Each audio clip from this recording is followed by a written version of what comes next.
Alright, another day, another service. So we have here S-Works mountain bike. Tangkang na to ang iyahang crankset, bottom bracket. So ito, tangon niya mga parts. Refresh ni mga idol. Sa iyahang status, anihang bearing ani. Drag. Adik-adik ni, i-drag man. So sa inyo makita mga idol, wa ko lagi tang-tang ni.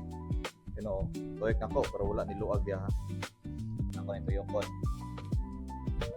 So makita ninyo ang fork o ang adapter sa hub.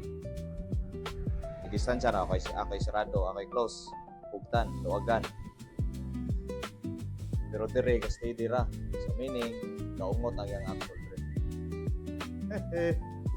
Okay, natangtang na to no. So natawa.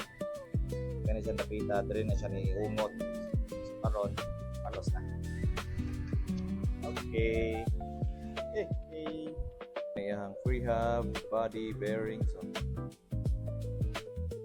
itong yun because ano yung actual nagkagot ng bearing yung ratchet bottom bracket bearing then front hub tawa wala rin taya na puro rataya also the rear hub. Alright, so this is now the parts being cleaned. The bracket, headset bearing, RD cage, pulley, then sa free hub, no? Limpyo na sa inner side. And then sa pika side, sa outer side, no? Medyo hagkot na, no?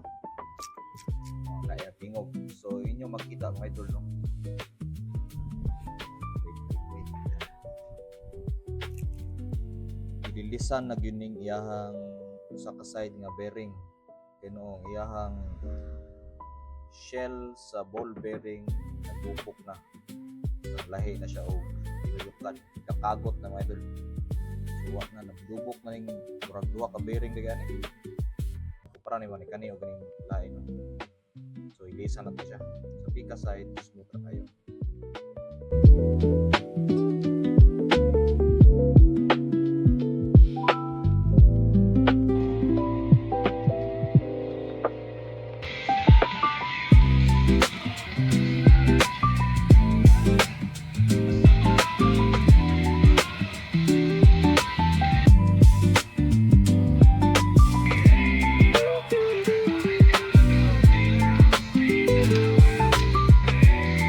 Alright, done with the service.